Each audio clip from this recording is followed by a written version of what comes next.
નમસ્કાર. શિક્ષા એકેડમી ઓનલાઈનના આ વિશેષ માસ્ટર ક્લાસ સત્રમાં તમામ ભાવિ શિક્ષકો અને પરીક્ષાર્થીઓનું ખૂબ ખૂબ સ્વાગત છે. હા, સૌનું સ્વાગત છે. આ પ્લેટફોર્મ ખાસ કરીને ટીઈટી અને ટીએટી જેવી સ્પર્ધાત્મક પરીક્ષાઓની સર્વશ્રેષ્ઠ તૈયારી માટે સમર્પિત છે. આજે આપણે એક એવા વિષયનું ઊંડાણપૂર્વક વિશ્લેષણ કરવાના છીએ જે ટીએટી મેન્સ પરીક્ષામાં ફાઇનલ મેરિટ નક્કી કરવામાં ખરા અર્થમાં ગેમ ચેન્જર સાબિત થાય છે. ચોક્કસ. અને એ વિષય છે ટીએટી મેન્સ પરીક્ષામાં ચર્ચાપત્ર લેખન. એટલે આ સત્ર કોઈ સામાન્ય વ્યાખ્યાઓ પૂરતું મર્યાદિત નથી, પરંતુ 20માંથી મહત્તમ રોકડા માર્ક્સ ખેંચી લાવવાની એક સચોટ મનોવૈજ્ઞાનિક રણનીતિ છે. બિલકુલ.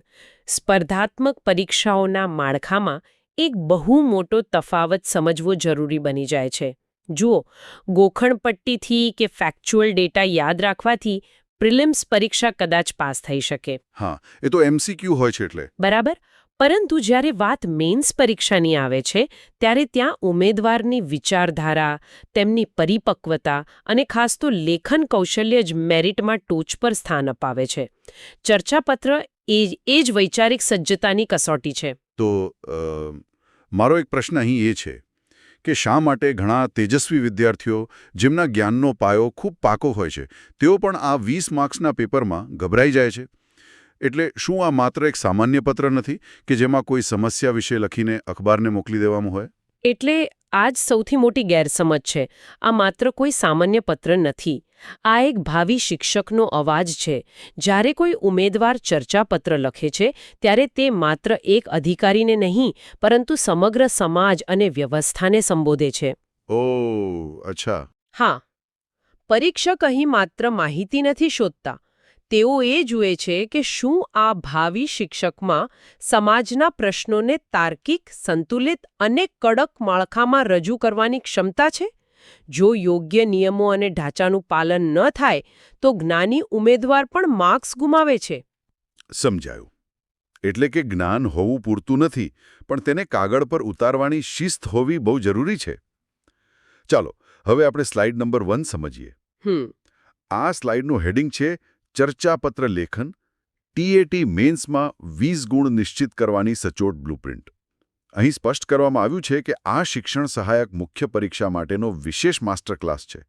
પણ મને અહીં એક શબ્દ સ્પર્શી ગયો. અહીં બ્લુપ્રિન્ટ શબ્દ વાપરવામાં આવ્યો છે. હા, બ્લુપ્રિન્ટ એટલે એક એવો નકશો જેના વિના કોઈ ભવ્ય ઇમારત ઊભી જ ન થઈ શકે.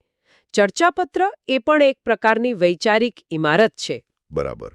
ક્યાંથી શરૂઆત કરવી, ક્યાં વિરામ લેવો અને કયા શબ્દો વડે પ્રહાર કરવો તે આ બ્લુપ્રિન્ટ નક્કી કરે છે. માળખા વિનાનું લખાણ એ પાયા વિનાના મકાન સમાન છે, જે પરીક્ષકની એક જ નજરમાં ધરાશાયી થઈ જાય છે. એકદમ વ્યાવહારિક વાત કહી. પાયો મજબૂત હશે તો જ ઇમારત ટકશે. હવે આપણે સ્લાઇડ નંબર 2 સમજીએ. જી. હેડિંગ છે ચર્ચાપત્ર એટલે શું? લોકહિત માટે અવાજ ઉઠાવવાનું સશક્ત માધ્યમ. આ સ્લાઇડમાં વ્યાખ્યા આપવામાં આવી છે કે સમાજની સળગતી સમસ્યાઓ અંગે અધિકારી કે સંસ્થાને લખાતો ઔપચારિક પત્ર. એટલે જુઓ, આ વ્યાખ્યામાં 2 શબ્દો સૌથી મહત્વના છે. એક છે સળગતી સમસ્યાઓ અને બીજું છે ઔપચારિક પત્ર. આનો મુખ્ય ઉદ્દેશ્ય માત્ર બળાપો કાઢવાનો કે નિરાશા વ્યક્ત કરવાનો નથી હોતો. હા, એટલે કે ખાલી ફરિયાદો નથી કરવાની. બિલકુલ નહીં. આ એક જાગૃત નાગરિક અને ભાવિ શિક્ષક દ્વારા લોકહિત માટે કરવામાં આવતી ઔપચારિક માંગ છે.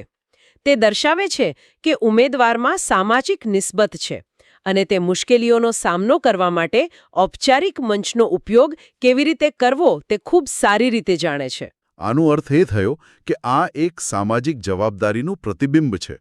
જાણે કે એક માઇક્રોફોન છે જેનાથી અવાજ લોકો સુધી પહોંચે છે. સાવ સાચી વાત. હવે આપણે સ્લાઇડ નંબર 3 સમજીએ. હેડિંગ છે મુખ્ય પરીક્ષાના મેરિટમાં નિર્ણાયક ભૂમિકા ભજવતા 20 ગુણ. અહીં એક ત્રાજવા પલ્લાનું ચિત્ર આપેલું છે. પ્રિલિમ્સ અને મેન્સ વચ્ચેનું સંતુલન દર્શાવ્યું છે. પણ મારો પ્રશ્ન એ છે કે માત્ર એક પત્રના 20 ગુણ શા માટે? આ ગુણભાર આટલો બધો કેમ છે? કારણ કે આપણે પરીક્ષકનું મનોવિજ્ઞાન સમજવું પડે.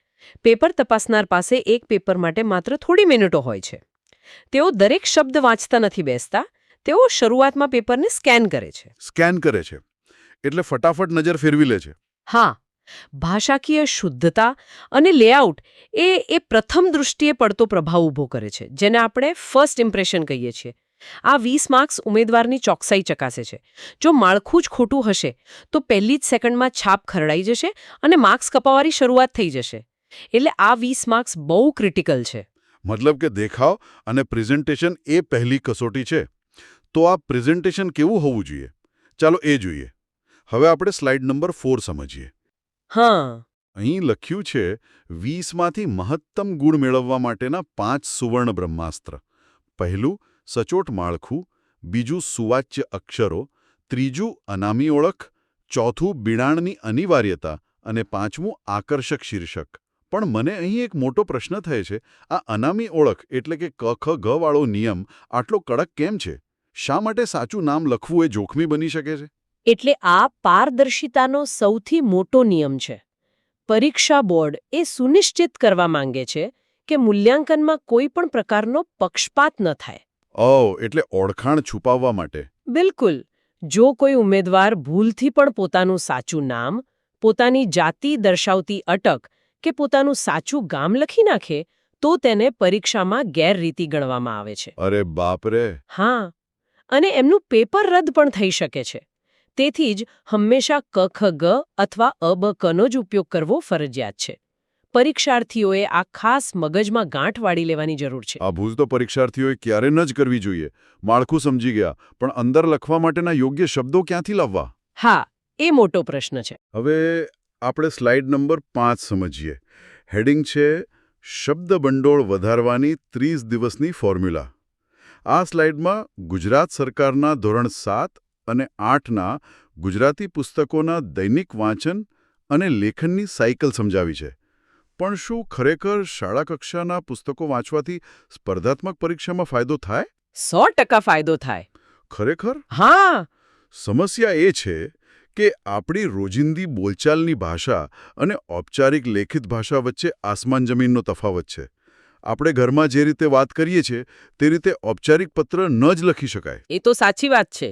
જ્યારે ઉમેદવારો ધોરણ 7 અને 8ના ભાષાના પુસ્તકો વાંચે છે ત્યારે તેમને તળપદા શબ્દોના સ્થાને ઔપચારિક, શુદ્ધ અને વજનદાર શબ્દો મળે છે. દાખલા તરીકે આપણે રોજબરોજ બોલીએ કે બહુ ખરાબ અસર થઈ, પણ પુસ્તકમાં શબ્દો હોય વિપરીત અસર. વાહ, વિપરીત અસર. હા, આ શબ્દોને મગજમાં ઉતારીને તેનું લેખન કરવાથી એક અદ્ભુત શબ્દભંડોળ તૈયાર થાય છે, જે ચર્ચાપત્રમાં બહુ જ કામ આવે છે. સાચી વાત છે. ભાષાની શુદ્ધતા એ જ આકર્ષણનું કેન્દ્ર છે. હવે આપણે સ્લાઇડ નંબર 6 સમજીએ. હા, હેડિંગ છે ધ માસ્ટર બ્લુપ્રિન્ટ. આ સ્લાઇડમાં પત્રના 6 સ્ટેપનું લેઆઉટ આપ્યું છે. કઈ વસ્તુ જમણી બાજુ આવશે અને કઈ ડાબી બાજુ, તેનું એક આખું ચિત્ર છે. પણ આ એલાઇનમેન્ટના નિયમો આટલા જડ કેમ છે? થોડું આમ તેમ થાય તો શું ફરક પડે? બહુ મોટો ફરક પડે છે. કારણ કે આ એલાઇનમેન્ટ એ ચર્ચાપત્રની કરોડરજ્જુ છે. જો કરોડરજ્જુનો એક મણકો ખસી જાય તો આખા શરીરનું પોસ્ચર બગડી જાય, ખરું ને? હા, બિલકુલ. એવી જ રીતે જો જમણી બાજુનું સરનામું ડાબે કે મધ્યમાં આવી જાય તો તે ઔપચારિક પત્ર મટીને એક સામાન્ય લખાણ બની જાય છે. સ્ટેપ 1 જમણી બાજુ પ્રેષક, સ્ટેપ 2 ડાબી બાજુ તંત્રીશ્રી, સ્ટેપ 3 મધ્યમાં વિષય. આ એક આંતરરાષ્ટ્રીય સ્તરે સ્વીકૃત માળખું છે. આમાં કોઈ પણ બાંધછોડ ચલાવી લેવામાં આવતી નથી. ચાલો તો આ કરોડરજ્જુના એક એક મણકાને વિગતે સમજીએ. હવે આપણે સ્લાઇડ નંબર 7 સમજીએ. જી. હેડિંગ છે સ્ટેપ 1 પ્રેષક એટલે કે સેન્ડર. પેપરની જમણી બાજુ પ્રેષકની વિગતો. અનામી નામ એટલે કે ક ખ ગ, કાલ્પનિક સરનામું અને તારીખ. અહીં પરીક્ષાલક્ષી સૌથી મહત્વની બાબત કઈ છે? અહીં સૌથી મહત્વની બાબત પરફેક્ટ અલાઇનમેન્ટ છે. એટલે કે એક સીધી ઊભી રેખામાં લખાણ હોવું તે. એક જ લાઇનમાં? હા. ક ખ ગ તેની બરાબર નીચે કાલ્પનિક સરનામું અને તેની બરાબર નીચે તારીખ. આ બધું એક જ કાલ્પનિક સીધી ઊભી રેખામાં હોવું જોઈએ. જો એક શબ્દ આગળ અને એક પાછળ થયો તો પરીક્ષકને તરત ખબર પડી જશે કે ઉમેદવારમાં ચોકસાઈ અને શિસ્તનો ભારે અભાવ છે. ઓકે. અને તારીખ માટે કોઈ નિયમ? હા, તારીખ પણ સંપૂર્ણ ફોર્મેટમાં હોવી જોઈએ. જેમ કે 28 ફેબ્રુઆરી 2025. ટૂંકી તારીખ નહીં ચાલે. એટલે કે અક્ષરોની એક શિસ્તબદ્ધ કતાર હોવી જોઈએ. હવે આપણે સ્લાઇડ નંબર 8 સમજીએ. હેડિંગ છે સ્ટેપ 2 તંત્રીશ્રીનું સરનામું. આ પેપરની ડાબી બાજુનું માળખું છે. અહીં એક બહુ રસપ્રદ નિયમ છે કે પ્રેષકની તારીખ લખ્યા પછી તેની બરાબર નીચેની લાઇનથી જ ડાબી બાજુ શરૂઆત કરવી. આની પાછળનો તર્ક શું છે? આ નિયમ ખરેખર તો વાંચનારની આંખની ગતિ પર આધારિત છે. આંખની ગતિ? હા, જ્યારે કોઈ પત્ર વાંચે છે ત્યારે જમણી બાજુ તારીખ પર નજર પૂરી થયા પછી સ્વાભાવિક રીતે જ આંખ ડાબી બાજુ નીચેની તરફ જાય છે. પત્ર ક્યારેય હવામાં તરતો ન લાગવો જોઈએ. અરે વાહ, આ તો બહુ ડીપ મનોવિજ્ઞાન છે. બિલકુલ. ડાબી બાજુ માનનીય તંત્રીશ્રી અથવા પ્રતિતંત્રીશ્રી સંબોધન લખવું. અને હા, અખબારનું નામ પણ કાલ્પનિક હોવું જોઈએ. એટલે સાચું નામ નહીં લખવાનું. ગુજરાત સમાચાર કે દિવ્ય ભાસ્કર નહીં? ના, બિલકુલ નહીં. એના બદલે ત, થ, દ સમાચાર એવું લખી શકાય અને શહેરનું નામ પણ અ, બ, ક અથવા કોઈ સ્પષ્ટ કાલ્પનિક નામ હોવું જોઈએ. આ નાની નાની બાબતો જ મેરિટમાં બહુ મોટો તફાવત લાવે છે. હવે આપણે સ્લાઇડ નંબર 9 સમજીએ. અહીં સ્ટેપ 3 અને 4 વિષય અને સંબોધનની વાત છે. વિષય માટે લખ્યું છે કે તે અત્યંત ટૂંકો અને સ્પષ્ટ હોવો જોઈએ. જો કોઈ ઉદાહરણ આપવું હોય તો વિષય એ જાણે કોઈ ફિલ્મના ટાઇટલ જેવો કે સમાચારની હેડલાઇન જેવો હોવો જોઈએ, જે વાંચતા જ અંદર શું છે તેનો તરત અંદાજ આવી જાય. એકદમ સચોટ સરખામણી કરી છે. વિષયમાં આખી વાર્તા કે સમસ્યાનું વર્ણન નથી કરવાનું, તે માત્ર એક વાક્યમાં જ હોવો જોઈએ. બરાબર. ત્યારબાદ આવે છે ઔપચારિક સંબોધન. અહીં માનનીય સાહેબશ્રી લખીને એક ટૂંકો પેરેગ્રાફ લખાય છે. આ પેરેગ્રાફમાં લોકહિતની માંગ કરતી શરૂઆત કરવી ખૂબ અગત્યની છે. અહીં ઉમેદવારે વિનંતી કરવાની હોય છે કે આપના લોકપ્રિય અને પારદર્શક અખબારના માધ્યમથી હું પ્રજાના એક સળગતા પ્રશ્ન તરફ તંત્રનું ધ્યાન દોરવા માંગુ છું, તો કૃપા કરીને આ ચર્ચાપત્રને સ્થાન આપશો. આ બહુ જ વિનમ્ર છતાં મક્કમ અભિગમ છે. હા. હવે આપણે સ્લાઇડ નંબર 10 સમજીએ. હેડિંગ છે સ્ટેપ 5 અને 6 પત્રનો અંત અને મુખ્ય લેખનની શરૂઆત. અહીં બિડાણ ડાબે અને લિખિતંગ જમણે દર્શાવ્યા પછી એક મોટું શીર્ષક આપીને મુખ્ય લેખન શરૂ થાય છે. મને આ થોડું અટપટું લાગે છે. પત્ર પૂરો થયા પછી ફરીથી નવું શીર્ષક શા માટે આપવાનું? એટલે આ જ તો ચર્ચાપત્રનું સૌથી અનોખું લક્ષણ છે. વાસ્તવમાં આ એક પત્રની અંદર છુપાયેલો લેખ છે. પ્રથમ ભાગ જે આપણે પૂરો કર્યો તે તંત્રીને ઉદ્દેશીને લખાયેલો માત્ર કવરિંગ લેટર હતો. અચ્છા. હા. લિખિત અંગ પછી પત્ર ત્યાં પૂરું થાય છે. ડાબી બાજુ બિડાણ. ચર્ચાપત્ર લખવાનો અર્થ એ છે કે તમે પત્ર સાથે મુખ્ય લેખ જોડેલો છે અને પછી મધ્યમાં મોટું આકર્ષક શીર્ષક આપી ને પેલો લેખ શરૂ થાય છે જે ખરેખર અખબારમાં છપાવાનો છે. ઓકે. એટલે કે હવે ખરી ચર્ચા શરૂ થાય છે. તો આ લેખમાં શું હોવું જોઈએ? હવે આપણે સ્લાઇડ નંબર 11 સમજીએ. જી. હેડિંગ છે આંતરિક માળખું. લેખન રણનીતિના 4 ભાગ. પહેલું ઐતિહાસિક શરૂઆત, બીજું વર્તમાન સ્થિતિ, ત્રીજું સમસ્યા અને ચોથું ઉકેલ. પણ અહીં મારો એક પ્રશ્ન એ છે કે જ્યારે શબ્દ મર્યાદા માત્ર 200 શબ્દોની હોય તો પછી ઐતિહાસિક શરૂઆત કરવાથી શબ્દો વિડફાઈ ન જાય? આપણે સીધા જ સમસ્યા પર શા માટે ના આવી શકીએ? હા, બહુ જ સારો પ્રશ્ન છે અને ઘણા ઉમેદવારો આ ભૂલ કરે છે. સીધી સમસ્યાથી શરૂઆત કરવાથી લખાણ એકદમ નકારાત્મક અને ફરિયાદ જેવું લાગે છે. બદલાવ આવ્યો છે તે દર્શાવવું. પછી ત્રીજા ભાગમાં સચોટ શબ્દો અને આંકડાકીય માહિતી સાથે સમસ્યા વર્ણવવી. અને સૌથી મહત્વનો છે ચોથો ભાગ, ઉકેલ. રાઈટ. ઉકેલ તો જોઈએ જ. હા. એક શિક્ષક હંમેશા માર્ગદર્શક હોય છે, માત્ર ફરિયાદો કરનાર નહીં. તેથી અંત હંમેશા એક નક્કર, વ્યવહારિક અને હકારાત્મક ઉકેલ સાથે જ થવો જોઈએ. અદ્ભુત. એટલે કે ભૂતકાળથી લઈને ભવિષ્યના ઉકેલ સુધીની એક નાનકડી સફર કરાવવાની છે. બિલકુલ. હવે આપણે સ્લાઇડ નંબર 12 સમજીએ. હેડિંગ છે કેસ સ્ટડી 1 પ્રશ્ન અને વિશ્લેષણ, નવરાત્રી અને ફેશન ટ્રેન્ડ. અહીં ભૂતકાળની ગરિમા વિરુદ્ધ વર્તમાનની સમસ્યા દર્શાવી છે. પ્રશ્ન એ છે કે આધુનિકતાનો વિરોધ કર્યા વિના સંસ્કૃતિની વાત સંતુલિત રીતે કેવી રીતે લખવી? કારણ કે આપણે કોઈને સીધા દોષિત પણ ન ઠેરવી શકીએ, ખરું ને? હા, અને આ સંતુલન લેરિકમાં સ્થાન અપાવે છે. અહીં આધુનિકતાને સંપૂર્ણપણે વખોડવાની નથી, પણ આંધળા અનુકરણને ટાળવાની વાત કરવાની છે.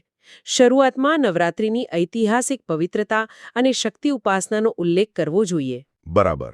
ત્યારબાદ વર્તમાન સમસ્યા તરીકે લખવું કે આરાધનાનું સ્થાન હવે માત્ર વ્યાવસાયીકરણ અને ફેશન ટ્રેન્ડે લઈ લીધું છે. અહીં મૂળ ભાવના જળવાવી જોઈએ તેવો તટસ્થ અભિગમ રાખવો પડે. કોઈ વ્યક્તિ વિશેષ કે સંસ્થા પર સીધો પ્રહાર કરવાથી બચવું જોઈએ. આ બહુ જ બારીક બાબત છે. બેલેન્સ જાળવવું પડે.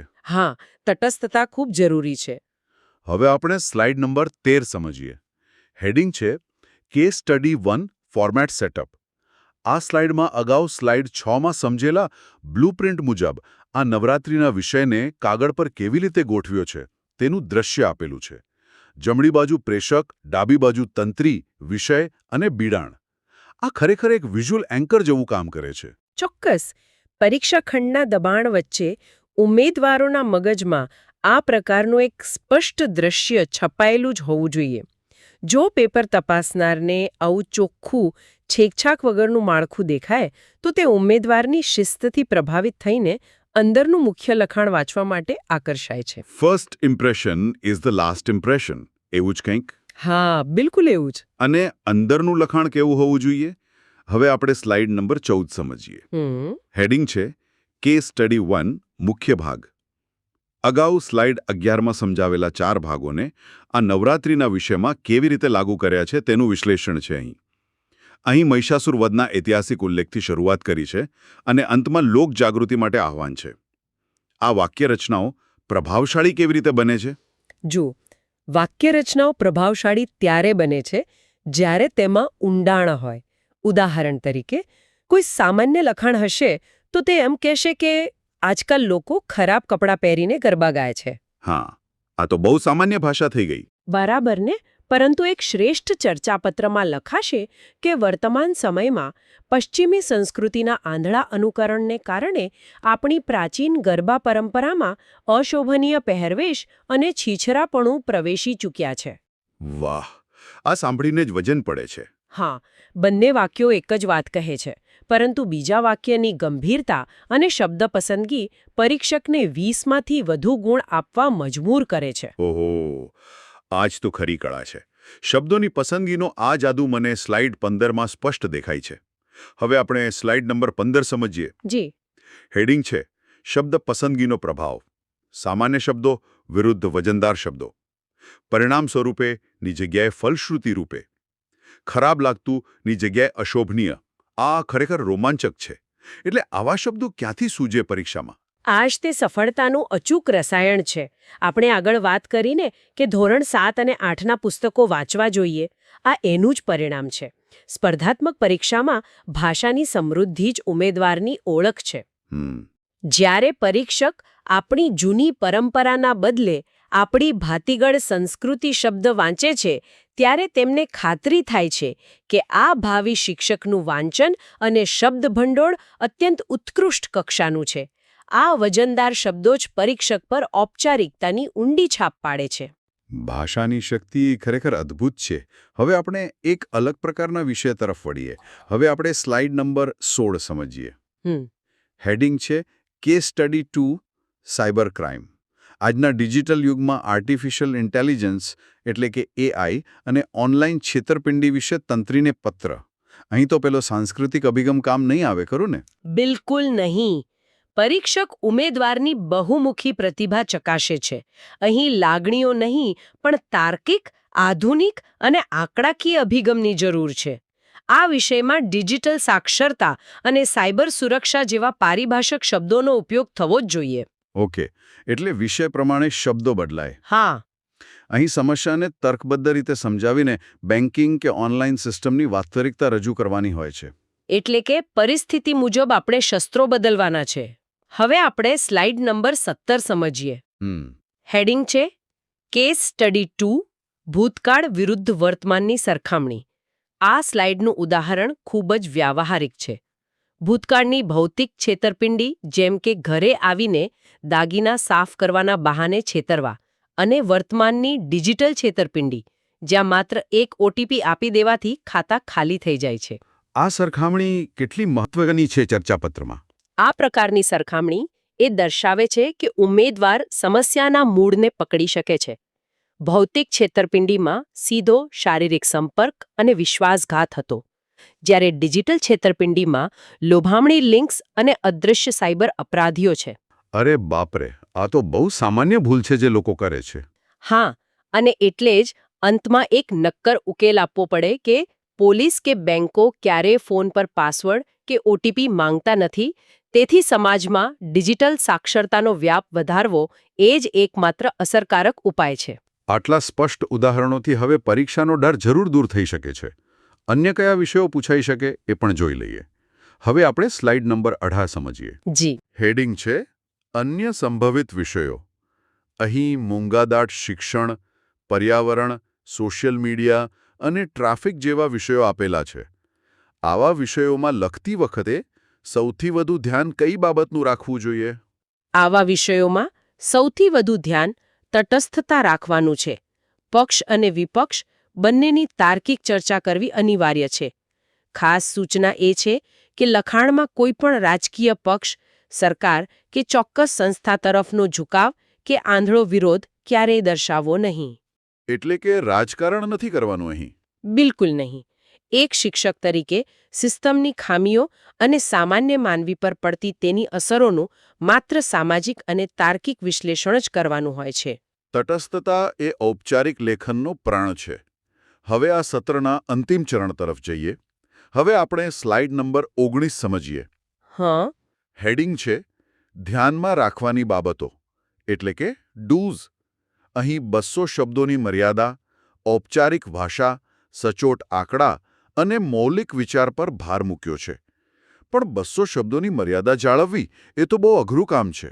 એટલે તેને જ તો સંક્ષિપ્તતાની કળા કહેવાય છે. ઉમેદવાર પાસે વિષય વિશે 1000 શબ્દોનું જ્ઞાન હોઈ શકે, પણ તેને નીચોવીને માત્ર 200 શબ્દોમાં અર્ક કાઢવાનું છે. બિનજરૂરી લંબાણ બિલકુલ ટાળવું જોઈએ. હા, નકામું ખેંચવાનું નહીં. બરાબર. દરેક વાક્ય સીધું મુદ્દા પર પ્રહાર કરતું હોવું જોઈએ. જો આંકડા આપવામાં આવે તો તે સચોટ અને વિશ્વસનીય હોવા જોઈએ. હવામાં ગોળીબાર ન ચાલે. અને શું ન કરવું તે જાણવું પણ એટલું જ અગત્યનું છે. હવે આપણે સ્લાઇડ નંબર 20 સમજીએ. જી. હેડિંગ છે ટાળવા જેવી બાબતો, એટલે કે ડોન્ટ્સ. અંગત ઓળખ ન આપવી, નિબંધ ન બનાવવો, અંગત ફ્રસ્ટ્રેશન ન કાઢવું. પણ અહીં એક ખાસ નિયમ છે કે આપણે હું શબ્દનો પ્રયોગ કેમ નથી કરવાનો. જુઓ, આ એક બહુ મોટી મનોવૈજ્ઞાનિક ભૂલ છે. મને એવું લાગે છે કે, અથવા હું માનું છું કે, આવા વાક્યો પત્રની ગંભીરતા ઘટાડી દે છે. અચ્છા, એવું કેમ? કારણ કે ચર્ચાપત્રમાં ઉમેદવાર કોઈ એક વ્યક્તિ તરીકે નહીં, પરંતુ સમગ્ર સમાજના પ્રતિનિધિ તરીકે લખી રહ્યો છે. તેથી હુંની જગ્યાએ આપણે અથવા સમાજે એવા શબ્દો વાપરવા જોઈએ. જેમ કે સમાજે હવે જાગૃત થવાની જરૂર છે. વાહ, આ નાનકડો ફેરફાર પણ બહુ અસર કરે છે. હા, આ નાનકડો ફેરફાર લખાણને અત્યંત વ્યાપક અને પરિપક્વ બનાવે છે. અંગત બળાપો તો ક્યારેય ન જ હોવું જોઈએ. આ બારીક સમજણ જ મેરિટમાં સ્થાન અપાવે છે. હવે આજના સત્રની અંતિમ સ્લાઇડ જોઈએ. હવે આપણે સ્લાઇડ નંબર 21 સમજીએ. હેડિંગ છે નિબંધ વિરુદ્ધ ચર્ચાપત્ર. આ સૌથી મોટો કન્ફ્યુઝન પોઈન્ટ છે વિદ્યાર્થીઓ માટે. આ બંને વચ્ચેનો સૌથી નિર્ણાયક તફાવત શું છે? એટલે નિબંધે વિચારોનું મુક્ત ગગન છે. તેમાં કોઈ ચુસ્ત માળખું હોતું નથી અને તે લાંબો હોઈ શકે છે. જ્યારે ચર્ચાપત્ર એ એક ચોક્કસ નિશાન પર છોડાયેલું તીર છે. બહુ સરસ ઉદાહરણ આપ્યું. હા, ચર્ચાપત્રમાં પ્રેષક, તંત્રી અને બિડાણનું કડક માળખું છે. નિબંધ સામાન્ય વાચકને માહિતી આપે છે, જ્યારે ચર્ચાપત્ર સીધા તંત્રીશ્રીને સંબોધીને સમાજને જાગૃત કરવા માટેનું એક ઔપચારિક શસ્ત્ર છે. આ ભૂલ ક્યારે ન કરવી કે ચર્ચાપત્રને નિબંધની જેમ માત્ર ફકરા પાડીને લખી દેવામાં આવે. ખૂબ સરસ. તો આ સાથે આપણે તમામ 21 સ્લાઇડ્સનું આ ઊંડાણપૂર્વક વિશ્લેષણ અહીં પૂર્ણ કરીએ છીએ. આશા છે કે દરેક બાબત હવે ભાવિ શિક્ષકો માટે સ્ફટિકની જેમ સ્પષ્ટ થઈ ગઈ હશે. ચર્ચાપત્ર લેખન એ માત્ર એક પ્રશ્ન નથી, પણ તે શિસ્તબદ્ધ વિચારસરણીનું સાચું પ્રતિબિંબ છે. હા, અને પરીક્ષાના ખંડમાં પ્રવેશતા પહેલા એક છેલ્લી સલાહ હું ચોક્કસ આપીશ. જી, જણાવો. રોજે રોજ કોઈ એક વર્તમાન વિષય પર માત્ર મનોમન વિચારવાનું શરૂ કરો. પેપર હાથમાં ન હોય તો પણ વિચારો કે જો મારે આ વિષય પર લખવું હોય તો મારી ઐતિહાસિક શરૂઆત શું હશે, સમસ્યાની રજૂઆત શું હશે અને મારો નક્કર ઉકેલ શું હશે. જ્યારે મગજમાં આ કસરત થશે ત્યારે પરીક્ષામાં શબ્દો આપોઆપ ગોઠવાઈ જશે. આ એક અત્યંત પ્રાયોગિક અને અદ્ભુત સલાહ છે. આ સત્રનો અંત હું એક મજબૂત વિચાર સાથે કરવા માંગુ છું. વિદ્યાર્થી મિત્રો, જરા વિચારો, જો એક ભાવિ શિક્ષકની કલમ કાગળ પર તાર્કિક અને વ્યવસ્થિત રીતે પોતાનો અવાજ ઉઠાવી શકતી નથી, તો તે વર્ગખંડમાં આવનારી પેઢીનો અવાજ કેવી રીતે બુલંદ કરી શકશે? સાચી વાત છે. જ્યારે પણ પરીક્ષામાં ચર્ચાપત્રના 200 શબ્દો લખો, ત્યારે વિચારજો કે તે શબ્દો પરીક્ષકને તમારા વ્યક્તિત્વ વિશે શું કહી રહ્યા છે. સૌ પરીક્ષાર્થીઓ નિરંતર અભ્યાસ કરતા રહે અને શૈક્ષણિક પ્રવાસમાં ભવ્ય સફળતા મેળવે તેવી શિક્ષા એકેડમી ઓનલાઈનના આ મંચ પરથી શુભેચ્છાઓ. આવજો. આવજો. સૌને શુભેચ્છાઓ.